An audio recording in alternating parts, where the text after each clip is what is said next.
Historically, we talked about the word exponent or powers kind of being interchangeable, but as it relates to functions, they're very different. So power functions would be like x raised to a number. So x raised to some number, x squared, x cubed, x to the 2.4, x to the 1/2, 1 over x, which would be x to the -1, right? Those would be what we would call power functions, as opposed to exponential functions mean the reverse of that, a number raised to the x. So the x is up in the exponent. So that's very different than an algebraic function where it's x raised to a number. Two very different things. Okay, now, a couple of things about that. The a has to be positive, and the base has to be positive. You just cannot do a negative base. Here's why. Because if you tried to graph -2 raised to the x power, that is all kinds of bad. Okay? Because think about, so you start plugging in stuff for x. Okay, we can plug a 1 in, sure. You could plug a 2 in, you could plug a 3 in, you could plug a 4 in. That'll all be fine. The problem is it would be bouncing all over the place. Put a 1 in there, you get -2. Put a 2 in there, you get 4. Put a 3 in there, you get -8. Put a 4 in there, you get 16. I mean, you see what's going on? And what happens if you put a 1/2 in there? What's 1/2 power mean? No. Negative powers when it means 1 over. What's -2 to the 1/2 power? It's a square root of -2, right? Well, what's the square root of -2? It's undefined, right? Now it's complex. That's where you get into the i's and the imaginary numbers and stuff. But square root of -2 is not a real number, so there'd be like a hole in the graph. And every time you tried to do, if you did to the 1/4, if you plugged a 1/4 in, you'd be doing the 4th root of -2, which is undefined. And you put a 3/4 in, you'd be doing a 4th root of -2, which is undefined. So there'd be it would just be a mess. And so exponential functions are not defined for a negative base. We cannot have a negative base. Okay, so the a here has to be positive. Now it can be like a decimal, like 0.5 or something like that. Okay, and it wouldn't be a 1 either, because 1 raised to anything would just be 1. So you just have a horizontal line of y equals 1. So that wouldn't make much sense. X can be anything, though. You can plug in anything. You can plug in negatives, right? You can have 2 to the -1. That's 1/2, right? 2, remember that? That negative power. That's when you do the 1 over, right? Or you can do 2 to the -2. That's 1/4, right? That's 1 over 2 squared. Okay? So that's perfectly legitimate. X could be negative here, but the base has to be positive. Has to be positive. Okay. And these graphs are always increasing or decreasing. The word we use there is monotonic. I don't know if I'll use that word much anymore. You're not going to have to know that. But exponential graphs are either always going up or always going down. Okay, monotonic. All right. Then we have what's called the natural exponential, okay, base, and that's the number e, right? We've all heard of that, done that before, right? Use the word e, the number e. Kind of like pi, it's an irrational number, it's non-repeating, non-terminating, 2.718. Now, what's the big deal about that? Well, I'm going to show you. I'm going to talk about a couple of different things why e is such an important thing in nature. It occurs and it shows up in many different places, which is kind of cool. Pi, of course, is by definition the circumference divided by the diameter in any circle, right? So when you take the circumference of a circle and you divide it by its diameter, you get this 3.14159 number, and so that's what makes it kind of a special thing. But e is another special number that occurs in several different places, and we're going to talk about that. So often when we talk about exponential functions, we talk about e. Now, the nice thing about that is we can convert any exponential function to with whatever base to some other base. Okay, for example, y equals 8 to the x. Okay, I could rewrite 8 as 2 cubed. Agree with that? Okay, and what did you learn in Algebra 2, laws of exponents, when you have a power on a power? You multiply. So that's equal to 2 to the 3x. So y equals 8 raised to the x is the same as 2 raised to the 3x, right? I can take any exponential with any base and I can rearrange it so it's some other base. Now what will happen is this will change up here, but it will have a different base. So we can make things work out so they always have an E as the base, or a 10 or whatever. E and 10 are usually the two bases we like to have, because 10 is our powers of 10, 10 to the first, 10 to the second, 10 to the third. Our decimal number system is based on powers of 10. Okay? All right, so those are just some things here. Here was another formula you had that I will probably give you. You're not going to have to memorize this if you have to do something with it on the quiz. You should know what these things are, but this is just compound interest. This is one of our most commonly used, common uses of exponential functions, is growth of savings, right, or interest on a loan or whatever. Compounded interest. P is the principal. I guess I didn't write that over there. R is the interest rate. That'd be the annual interest rate, so like 6%. That'd be 0.06. N is the number of compoundings per year. So if it's compounded annually, that'd be 1. If it's compounded monthly, that'd be 12. 12 compoundings per year. If it's weekly, that'd be 52. Okay, and so forth. Okay, so the bigger N is, the more often it's compounded. And then T is the number of years. Okay. Now, what I want to show you, I know she didn't go through what I did here. You don't have to write this down. This formula right here is what you want to know. Okay, and then this formula down here is the other formula, right, that you had, right? She gave you both of those. You did some examples with both of those. This is if it's compounded a certain number of times per year. And compounded just means what? What's that mean, compound, if you get compound interest? Why? So if you put $1,000 in the bank and you get 6% interest, the end of the month comes, you get interest. What happens to that interest? Goes into your account. And so the next month when you get interest, you not only get interest on the $1,000, but you get interest on the interest. So now you get 6% on that interest that you got last month, right? So it's interest on top of the interest, right? And so every month it grows a little bit, and now you're getting 6% of a bigger amount. So you get more interest the next month, and more interest the next month, and it grows and grows. Okay? This is where, and so then this formula, and this is where E comes in. This is sometimes called the PERC formula. E comes in when you have continuous compounding. In other words, it's just instantaneously compounded. In other words, N would get bigger and bigger and bigger. So not weekly compounding, N would be 52. Daily compounding, N would be 365. If it compounded every hour, 365 times 24, whatever that is, right? And then every second, and then, da-da-da-da-da. So as N goes to infinity, as the number of compoundings just gets bigger and bigger and bigger, that would be like continuous, just continuously compounding. And that's where this magic number E shows up. Now, here's how algebraically you can show that. So what we do is we're going to make up a number M, and we're going to let that be N divided by R. N divided by R. Remember, N is the number of compoundings, and that's going to get bigger and bigger and bigger. And R is the interest rate, and that's going to be fixed, 6%, whatever.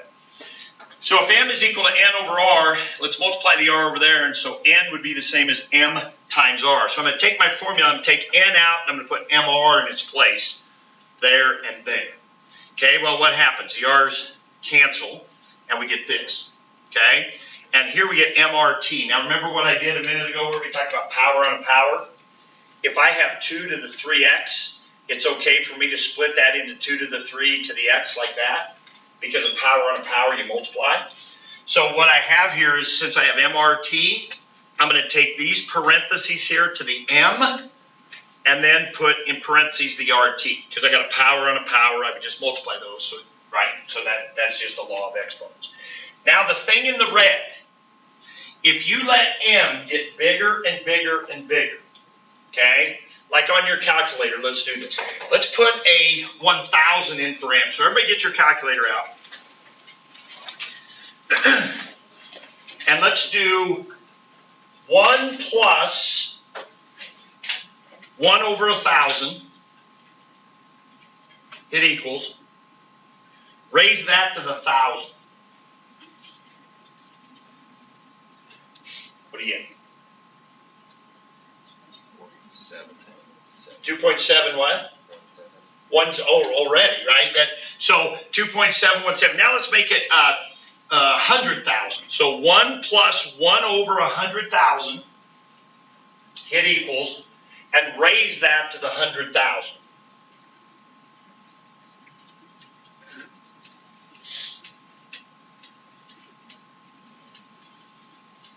What do you have? 2.7182, right? And so as n gets big, we keep putting bigger and bigger number in. What we're going to see is that red thing is starting to equal 2.718281, so da da da da da da. Okay. Now, as m gets bigger and bigger, that's because n is getting bigger and bigger. If we look at this fraction that we made up here, r is a fixed number. It's our interest rate, 6%, let's say. So as you do more and more compoundings, n is getting bigger and bigger and bigger. So if you have a bigger and bigger number divided by a fixed number, then that fraction is getting bigger and bigger and bigger. So as n, the number of compoundings is bigger and bigger and bigger, so does m. So m is getting bigger and bigger and bigger. And what's happening is this amount is just going towards the number e. And so we substitute that in, and we got a neat little formula for what's called continuous compounding. Okay? All right. Now, at this point is when I usually make a little public service announcement for you guys and talk to you about the value of saving. Okay? This is very important. This is, because I understand this, I'm able to get out of here after this year and not have to teach anymore because I've saved some money. I'm not rich. I'm not saying that, but I'm saying I don't have to, go, God, I got to keep working because I got to pay my bills or whatever. Okay? So that's the advantage of being a math teacher and the advantage of marrying somebody who's really cheap and won't spend money on anything. So you need those two things to go together. Okay? Show them this video to your wife. Oh, she'll love it. All right, so yes, it is funny. She's so picky about money and stuff like that, but yet she trusts me to do all of our investing and all of our saving. Thousands of dollars, that I'm in charge of, that she has no clue what's going on. But if I go to the store and I buy the loaf of bread that's $1.99 instead of the one that's $1.49, do I get in trouble? So anyway, but I digress. Yeah, so let's just make this easy here, and let's divide this up into about 4 increments, and let's say these are years. Okay. Now, one of the things that you notice about the exponential function, what you learned on Friday, is this is what the graph of an a to the x graph looks like. If you did it on Desmos, okay, if you did it here on Desmos, the red graph here is an exponential graph, and here I've got a is 2, so this would be 2 to the x. Or if it was 3 to the x, it just grows that much faster. Or if it's 4 to the x, it just grows that much faster, right? If it was, 1.4 to the x, it doesn't grow quite as fast. But that's an exponential function. Okay, that's the basic shape. Now notice, it goes to the point 0, 1 every single time. When I change this, and even when I go between 0 and 1, this is exponential decay, but this is when you get a number between 0 and 1 for your base, then you get a graph that goes down like this. But notice, they always go through 0, 1. Well, it makes sense, because anything raised to the 0 power is 1. So when x is 0 here, you're going to get a 1. So exponential graphs, unless they've been shifted up and down or something, they're going to go through the point 0, 1. Okay, so if we look at an exponential growth curve, okay, I better exaggerate this.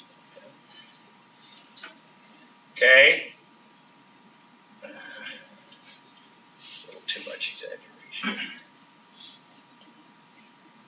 Okay, so this is kind of your exponential growth curve. All right, now,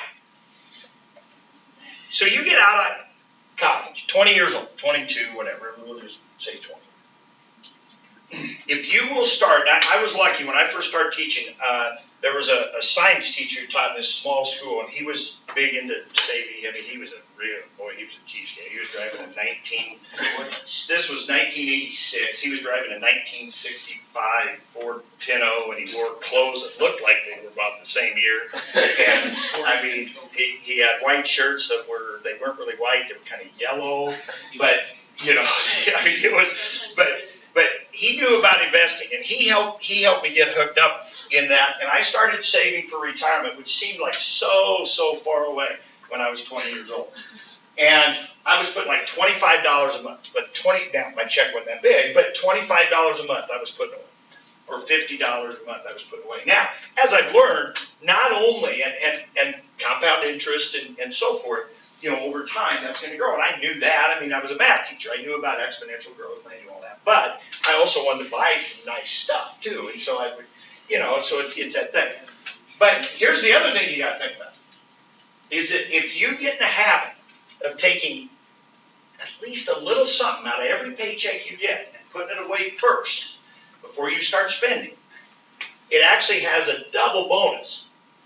Not only do you put it away and put it in savings where it can start kind of growing to eventually, you know, grow fast, but you also get used to living on just a little bit less.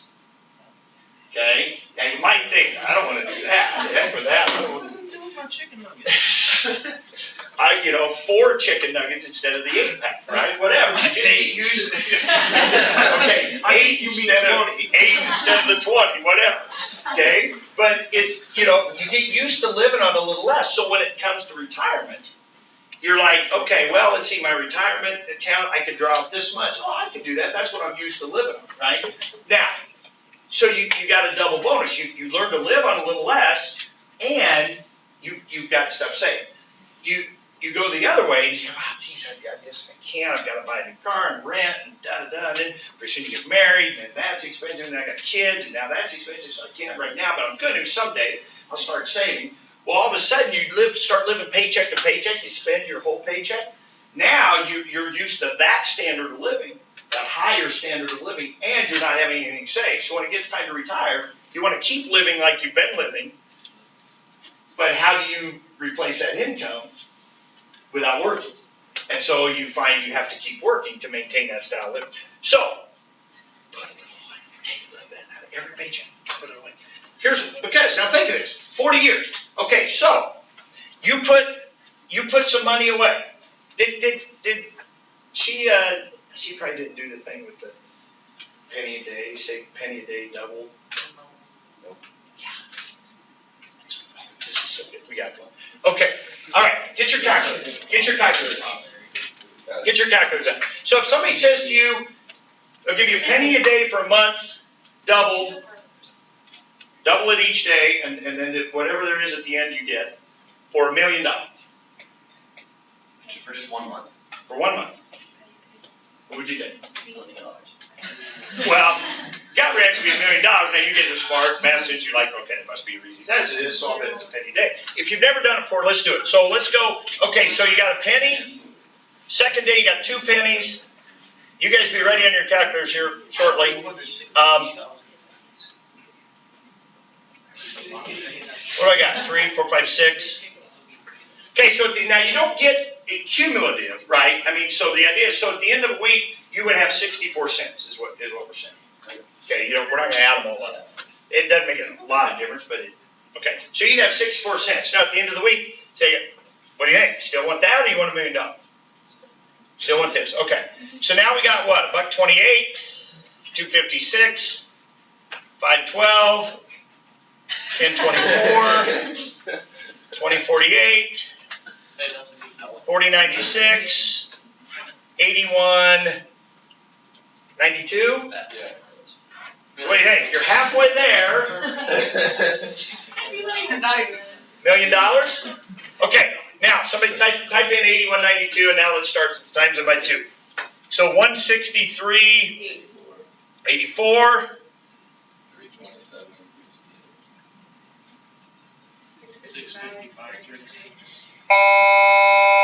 327. 26, 21, 42. 5, 2, 4, 2, 8, 8. 10,485,7,6. Okay, now, at the end of the third week, see, pretty good, $10,000. That's a long ways from $1 million, right? $1 million is, what, 1,000 thousands, right? That's $1 million, right? 1,000 thousands. So you have 10,000 at the end of 3 weeks. Okay, here we go.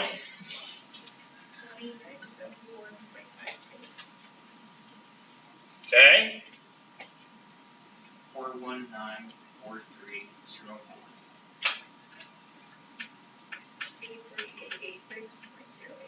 838.86.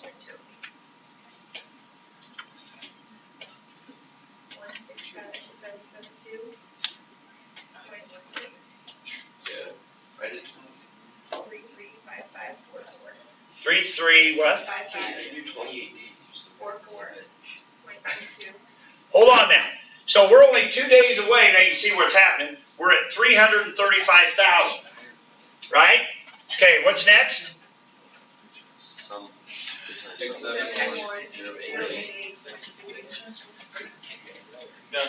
And on the 28th day,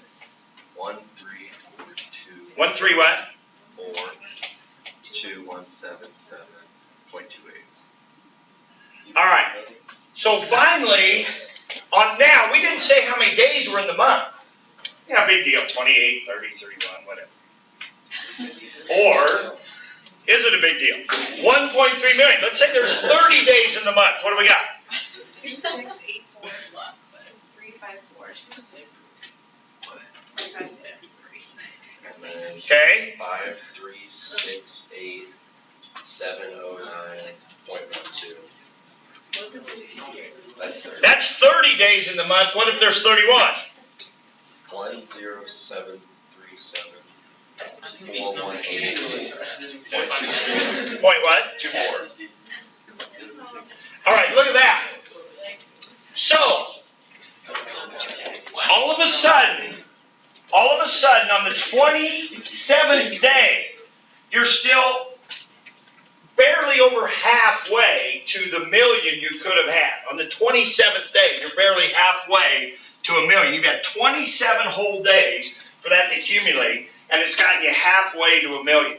In 4 more days, you're at what? 10 million. What a difference every single day makes. In the beginning, every day got you barely anything. At the end, every day's making a huge difference. And so that's what happens with compound interest. The only way to get down here, though, is to what? Start early or live to be 150. Okay? Which you really get a lot of good out of that money then. Right? You'll get a lot of good out of that money. You have all kinds of fun. So back to this.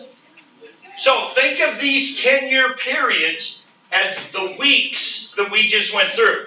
So you're 20-some years old, and you start saving, and you're 30, and you're looking at that bank account, you're going, gee, Mr. Clark said I got to save, and if I save early, I'll have a lot of money. And you look at you're 32 years old, and you're like, my God, it already grown. Okay? Well, we'll wait it out. So you go 10 more years. Right? Well, now you're here. Right? Now you're in your 40s.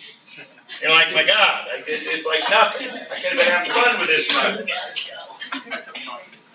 Then all of a sudden, you get into your 50s.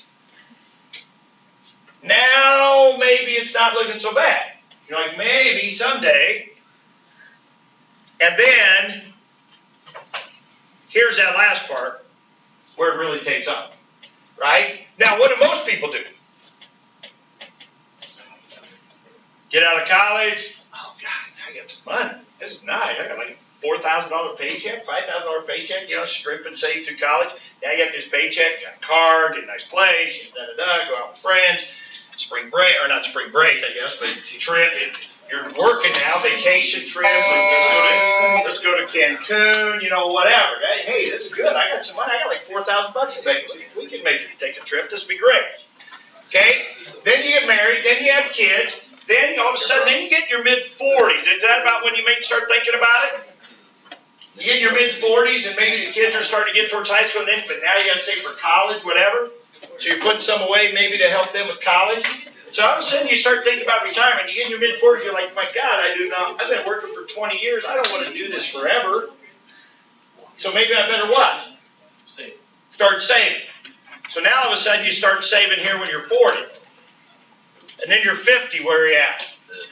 Well, you're at the end of week 1. 64%. And then you go to your 60s. Nice. Now where are you at? Right there. Right? That's a problem. You know, and then that's what a lot of people are. I heard a thing here the other day, said something about the average household in America had a savings of like $6,000. Might have been even less than that. And I thought, oh my goodness. So you guys are good at math, you have no excuse for doing it. Okay, now, I can give you this speech. So what I'd like some of you to do, if you know my daughter, text her, tell her about this great thing you learned in class today, because as soon as I start talking to her about it, it's like, yeah, right, yeah, whatever, you know, another life lesson, okay, great. You know what I mean? Now my son, he's more like my wife, and so he kind of gets it, and he's cheapskate too. Him, I got to tell him, spend some money. Your retirement account's almost bigger than mine. You're 21. Christmas has to be fun. But anyway, okay? So, exponential growth. I mean, that's it. That's the key. And the only way to get to this part of the graph is time. It's the only way. Okay? It's the only way. All right. So, I'm sorry. Life lesson, Mr. Life lesson. I'm kind of passionate about that one. That's important. Okay? All right. So, let's talk about, so on Desmos, I showed you these two graphs. So, if this base is bigger than 1, then you're talking exponential growth. Okay, 2 to the x, 3 to the x, e to the x. Remember, e is 2.781. Okay? If the base is between 0 and 1, 0.8, 0.7, 0.6, something like that, 1/2, 1/3, then you're looking at this. Okay? Now, keep in mind that that's equivalent to having a negative up in the x. Now, we've talked about this. When you have a negative on the inside, didn't that flip this way? Remember horizontal? If you had sine functions or whatever, if you had a negative on the inside, it flips this way. Well, if you think about it, if you take this graph, right, the 3 to the x graph, and you flip it horizontally, what's it going to do? It's going to do that. So think about 3 to the negative x. That's the same as 3 to the negative 1 to the x. Remember what I was just saying a minute ago about power on a power? So 3 to the negative x is equivalent to this. Well, what's 3 to the negative 1? 1/3 to the x. So 3 to the negative x is the same as 1/3 to the x. Okay? Same thing here. 0.5, we just said if it's between 0 and 1, like 0.5, it should be decay. It should be this one. But if you put a negative there, that's like having 1/2 to the negative 1 to the x. That's 1/2 to the negative x. Well, what's 1/2 to the negative 1? 2. So 1/2 to the negative x is the same as 2 to the x. And so that would be flipped, and that would be the growth. So those are the two exponential curves, like that. All right. So we're going to skip this. All right, except to say this right here. This last one. Okay, we know how to solve that. We know how to solve that. We got quadratic. We can factor. Here we would square both sides, check for extraneous solutions, all that. I don't care about that. What I care about is solving that. How in the world do we solve when the x is up in the exponent? We need a strategy, and you may have done this a little bit last year. We need a way to get the x out of that exponent. Okay? And that's what logarithms are. Okay, so before we get into what logarithms are there any questions on the homework? Were there any problems? I assume you had some time to work on that on Friday. Were there any questions? And you had some with the interest. All you had to do was plug into the formula. Okay. Anything else? Yeah, can you do 71? 71. Okay? Read me that equation. Says P equals, no, yeah. P equals what? You don't have your book. Somebody got your book? Jeez. Let me get my book. All right. 34.696 e to the 0.0098 t. Okay? This is the projected population for the years 2015 through 2030. T equals 15 equates to 2015.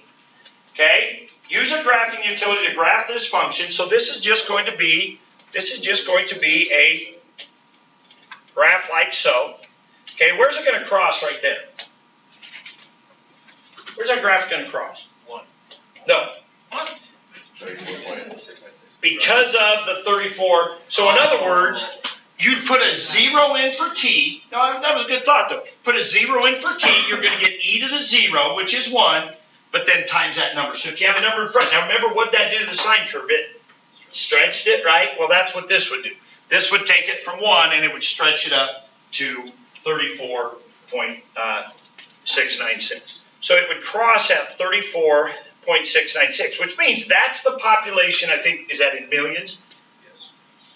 So that's a population in millions. So at times 0, which would be the year 2000, right? Because it says t equals 15 is equivalent to 2015. So in the year 2000, there were 34 million. That's probably one of your questions, actually. No. Okay. So use a graph. So you could graph it, and you could set your window 2015 to 2030. That would be out here on the graph out here. Use a table feature of a graph to create a table of values for the same time period. So is that kind of your question, how you do a table? You can do that on Desmos real easily. Yeah, it's right under here. So if we did, I'll show you that real quick. So 34.696 e to the, what was it? 3 zeros? 2 zeros? Okay, we'll do x. Okay, whoops, I didn't do y equals.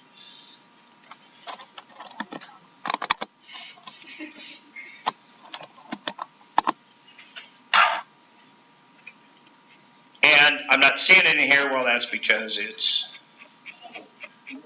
way up here. Okay? All right, now, to do a table, we just go like this, and we can put in here, oops, we can put in x and y, and why are we not getting values? Let's put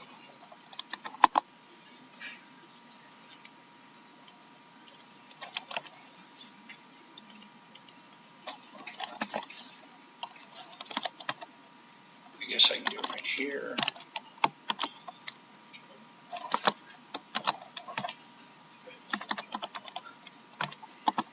Okay, that's not letting me do that. Oh. There we go. Okay, and so what did it want? Table of values from?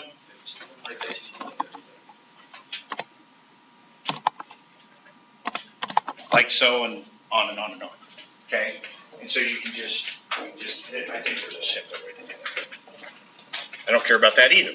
Okay, so you can get different values, and then finally, what's the last one? According to model, when will it exceed 50 million? Okay, now with your table, so we'll go ahead and do this because one of the things we will do probably starting tomorrow or later in the week is we will then solve, because what you want to do is take this and put a 50 in for y, because that's the population is the y. So we'd want to put a 50 here and we'd want to solve for x. But for right now, we can just put in a table. So let's just keep going. So 18, I'm going to jump ahead here. There's 20, there's 25, there's 30. Okay, we're still not there yet. There's 40. Okay, there it just hit. So let's go 39, 37. So when's it get to 50? In 2038, right? 2037, 2038. according to that model, it's going to get to 50 million. Okay, so that's good enough for right now. Okay, You think they have the same thing for Nebraska? what's that? You think they have the same equation for Nebraska? Well, typically population growth is exponential, right? I mean, it is it's not a linear thing, it's exponential. Now, at some point, it's probably going to start leveling off because the Earth can only hold so many, But luckily, I won't live that long. You guys, who knows? All right. Okay, let's get down some notes here, so we can have some work time. Hopefully, at least a little bit of work time when you get back.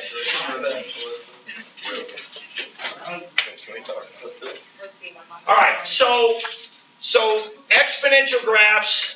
We got the basic idea. The black equation here, y equals 10 to the x. That's just a basic exponential function with a base of 10. Okay, and I got the black graph here that I've graphed to show it. Okay, now what is this thing called a logarithm? A logarithm is the inverse of an exponential. A logarithm is an inverse of an exponential. At its heart, the logarithm is the exponent. The logarithm is the power up there, the x. Okay, remember we were talking about how are we going to figure out that x? How are we going to solve that equation and get that x out of the exponent? That x is called a logarithm. Okay, so here's how we do it. We do the inverse. Remember how inverse, we interchange the x and the y? Right? We talked about that earlier this year. We were doing arctangent and those things. We interchange the x and the y. So I put x here, and I got x equals 10 to the y. Okay, whenever we have that, that's called its exponential form. We can write it like that, and that is called its logarithm form. Your homework today, a big part of your homework today is going to be changing back and forth, changing a logarithm into its exponential form and an exponential into its logarithm form. But keep in mind, an exponential function is the inverse of a logarithm function. There's a difference between log form and exponential form and log functions and exponential functions, okay? So there are two different things. So the blue is the log function, and that's the graph of it over there. Remember, inverse functions are mirror images. They're reflections in this line right here. So a log function goes through 1, 0 as opposed to 0, 1. Okay? It has an asymptote. It has a vertical asymptote. I guess I didn't talk about this.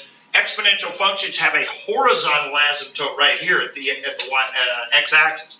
They come down and get closer and closer and closer and closer, never touch. Log functions have a vertical asymptote right here. They go down, down, down, never touch. It comes up, and it's not really like a parabola, but it does kind of grow, but it's very flat.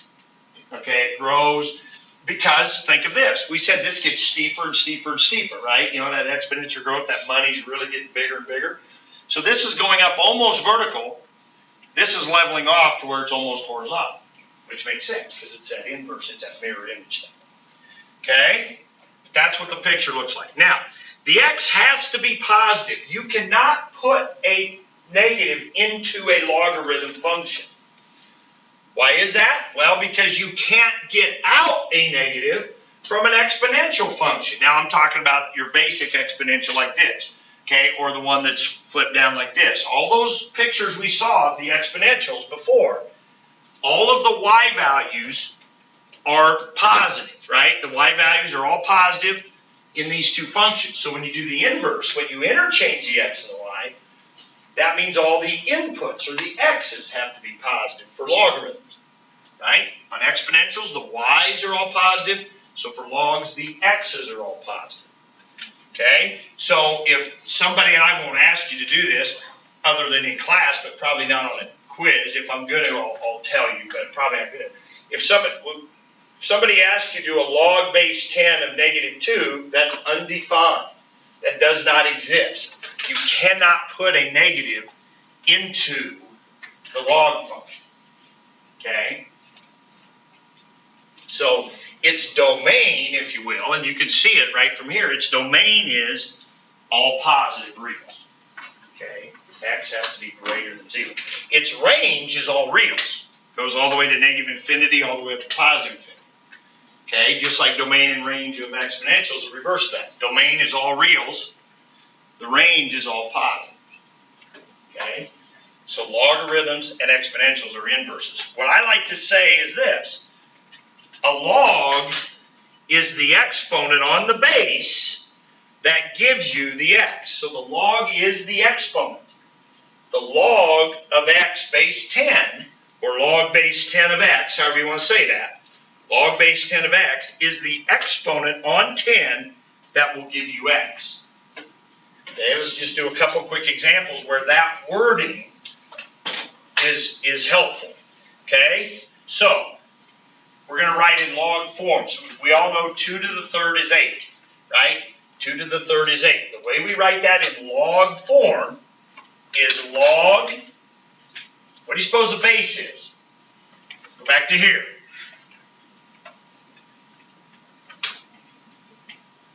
The base here is the base here. That makes it real easy to remember. 2 is the base of your exponential here. That's the base of your log.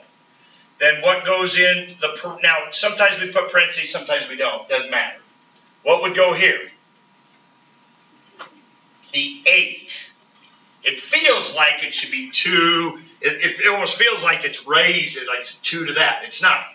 It's, remember, the log is the exponent on the 2 that gives you 8. The log is the exponent on the 2 that gives you 8. Well, the exponent on 2 that gives you 8 is 3. 2 to the third gives you 8. So, again, use my fingers because I do this all the time myself, even with my pencil on my paper. I'll say, okay, this raised to this gives you that. This raised to this, whoever's watching the video, sorry, I'm pointing at the board right now. 2 raised to this, 2 raised to this gives you this. Okay, you got to go across equal sign. So what's this one going to be? Log base 3 of 1/9 equals -2. Notice the answer to a log is the exponent. The answer to a log is the exponent. Okay, that's why we often say a log is an exponent. Okay, now let's do reverse. This, I always think this is easier. Put this in exponential form. So what's this going to say? 2 to the fourth equals 16, which sure enough it does. This raised to this gives you that. This one would be 2 to the 2.855, that's rounded, equals 6. So sometimes we're going to, so we'll have our next quiz, we'll have a no calculator part. Matter of fact, we might do a short quiz later in the week where that's all we do is just no calculator stuff. So one like this, we can do without a calculator. One like this, then we're going to probably use our calculator. Okay? All right, so let's just do a couple. We got just a minute left. Let's just do the left side here. These are easy ones. Evaluate means find the value. So what is this answer going to be? 10. Nope. Wait, oh, yeah. Isn't that going to be 2? Yeah. 10 raised to what? Here's what you say to yourself. You say, self, 10 raised to what makes 100? 10 to the second makes 100. Okay, what about this one? 0. Now, let you in a little secret here. Not really secret, but log of 1, no matter what the base, log of 1 is always going to be 0. Because anything raised to the 0 makes 1. So log of 1 is always going to be 0. Okay, what about this one? 1/2. Because 25 raised to the 1/2, remember that means square root, is 5. The square root of 25 is 5. So log, okay, we'll finish up a few more of those and then.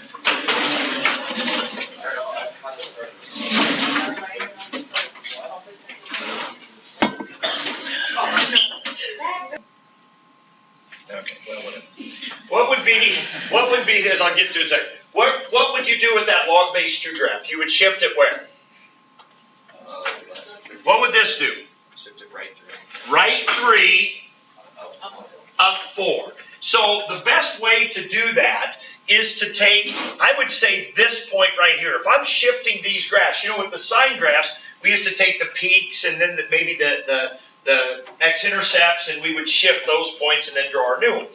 With these graphs, I would just take this point, the 0, 1 or the 1, 0, and shift that. So I would go 3 this way, so you'd now be at here. And then where would the asymptote, where would this vertical asymptote right here be? It would be shifted over 1, 2, 3. It would be right in here, right? And then you'd have to shift it up 4, right? And so it would go up through here, and then kind of come down like so. So you would take this graph and move it over 3, up 4, so the asymptote would shift, and then this point where it kind of crosses through that axis. That's how I would do that with the shifting. Okay, but it's going to tell you to use a graphing utility, so you can just type it in. But it might ask you to describe it. It might ask you what's the equation of the asymptote. So in this case, that'd be x equals 3, right? This is y equals 0 is the horizontal asymptote. So if you shift this up or down, then you're going to shift that asymptote as well, right? So if you shift this graph down 2, right, it would be here, and now your asymptote would be down here like this, and it would be coming in like so, right? So the asymptote would shift down as well. All right. So anyway, that's some of those ideas. Okay, back to this. So your homework's going to have a lot of this stuff, describe it, and a lot of this shifting back and forth from log form to exponential form and so forth. So like we said, this raised to this equals that kind of thing. So what about this one? Now it says evaluate. Sometimes it just says solve for x. In other words, find this value right here. Well, what's that going to be? It's going to be 81 raised to the 3/4. Now, probably the best way to do that, if I gave you that on a no calculator, the bottom number remembers the root. The bottom number is the root, and the top number is the power. So like when we have 1/2 power, the bottom number is 2, it's square root. So the 4th root of 81 is 3. 3 times 3 is 9, times 3 is 27, times 3 is 81. Those are numbers you should be able to do without a calculator. Okay? So I would do the 4th root of 81, that would be 3, and then it's to the 3rd power, which is 27. So the answer here would be 27. 81 to the 3/4 power is 27. What about this one? What would x be here? 32. 2 to the 5th power, which is 32. So 32 would be your answer for x right here. What about this one? 4. X raised to the what is 64. X raised to the 3rd, not the what, X raised to the 3rd is 64. So it's 4 to the 3rd. So X would equal 4. So again, they're going to be pretty nice numbers you can just do without a calculator. All right, so just some other ones real quick here. So these are special ones we had talked about. So what is this one going to be? 0. 0. Right? Log of 1 is always 0. Doesn't matter what the base is. Log of 1 is always going to be 0. Now, you can have parentheses around it or not have parentheses. Doesn't matter. Log of 1 is always 0 because 3 or anything raised to the 0 makes 1. Okay, what about this? When the bases match, when the base matches this, it's always going to be 1. So log of b base b is always going to be 1 because b to the 1st is b. Okay? So log of 1 is 0. Log of b, base b, is 1. Okay, what about this one? It's going to be x, right? 3 raised to what makes this? 3 raised to what makes this? Well, it's got to be an x. 3 to the x is 3 to the x, right? Another way to think about this is they undo each other. It's kind of like square root and square root. Or square root and square root, Square root and square root. 3 squared, do the square root, you get back to what you started with. Kind of like sine and arc sine. Now remember, we did talk about how there's some domain issues that you got to be a little careful with those. But on these, we don't have to worry about it. Okay, 3, so log of 3 to the x, base 3, you got base 3 there, base 3 there. The answer is just the x. Remember, we said log is the power, right? Log is the exponent. Okay, what about this one? Also just x. It's the same thing. Well, how do we know that? Okay, here's how I would do that. This one's a little trickier to see. Sometimes what I do is I put a box here, like my unknown, and I say, okay, I know that 3 raised to the box. No, do it the other way. I mean, that's true, but think back to this.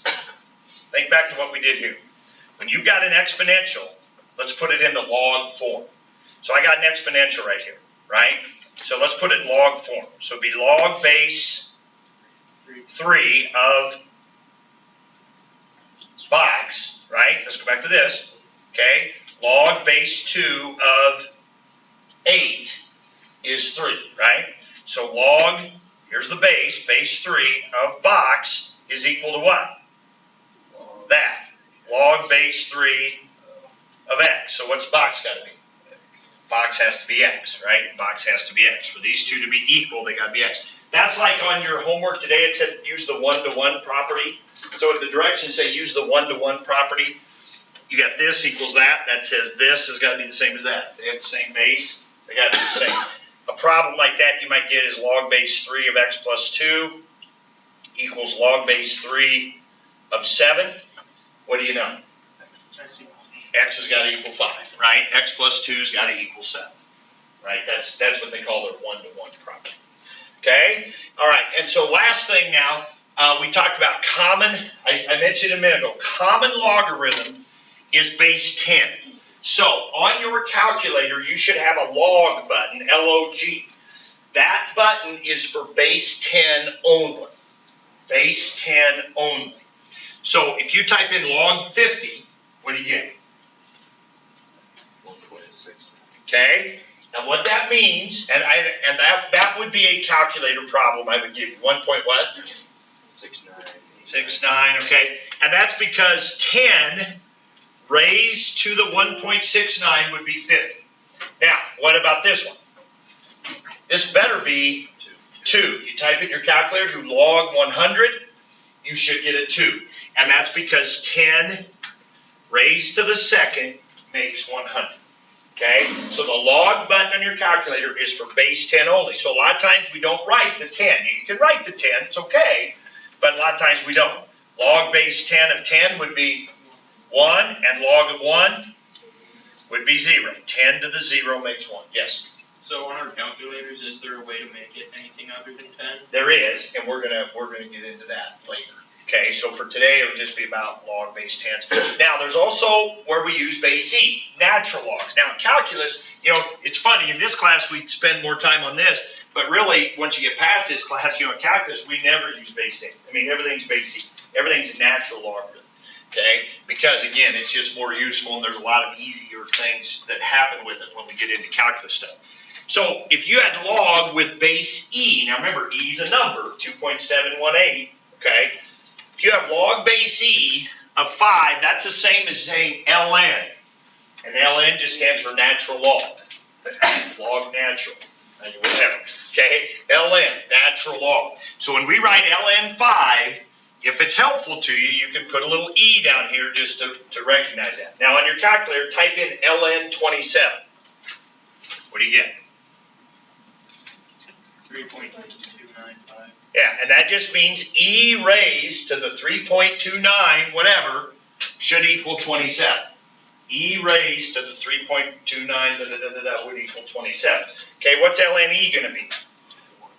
ln E is going to be 1, because that's E raised to the what gives you E. Well, it's 1, right? We said when the base matches that, it's going to be 1. What's ln 1? 0. E raised to the 0 makes 1. Right? Any log of 1 is always going to be 0. Okay?